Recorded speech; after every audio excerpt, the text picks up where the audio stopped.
जे चालू आहे हे संपूर्ण आवाज दाबण्याचे काम चालू आहे। आज महासभा आहेत, आपण सर्वजण पत्रकार बंधू बघत आहात की प्रचंड गोंधळ चालू आहे।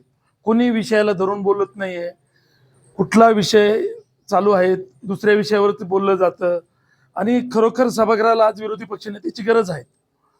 विरोधी पक्षनेता हा पाहिजेच आणि विरोधी पक्षनेता का नेमत नाहीये तर सभागृहात बोलू द्यायचं नाहीये।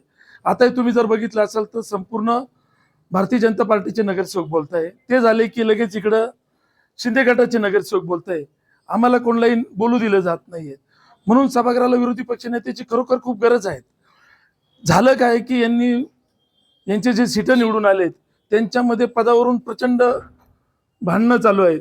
कोणाला सभागृह नेता व्हायचंय, कोणाला काय व्हायचं आहे आणि त्यांच्या नेमणुका होत नाही, त्याच्यामुळं विरोधी पक्षनेता नेमणूक करत नाही। ते आता तुम्ही महासभेमध्ये आवाज देखील उठवला होता की तुम्हाला विरोधी पक्षनेत्यासाठी पत्र दिलं, त्याच्यावर काय उत्तर मिळालंय महापौर? नाही, उत्तरच दिलं नाही ना महापौरांनी। आम्ही सरळ प्रश्न विचारला महापौर मॅडमांना की आम्ही आमच्या पक्षाने शिवसेना उद्धव बाळासाहेब ठाकरे या पक्षाने आपल्याला पत्र दिलं आहे की प्रथमेश गीते यांची विरोधी पक्षनेता या पदावरती नेमणूक करण्यात यावी। तुम्ही त्या पत्राचं वाचन करा आणि ते नेमणूक करा। महापौरांनी त्याच्यावरती काहीच उत्तर दिलं नाही।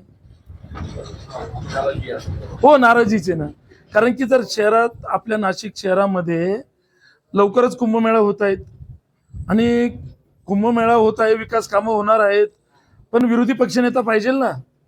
म्हणजे जे काही तुम्ही करत आहात हे सर्व आम्हाला मान्य राहील असं नाहीच आहे। हा मनमानी कारभार कुठेतरी थांबला पाहिजे। जर लवकरच त्यांनी विरोधी पक्ष नेत्याची नेमणूक केली नाही तर निश्चित आम्ही सभागृह चालू देणार नाही, आम्ही सभागृहात समोर उतरणार आहोत।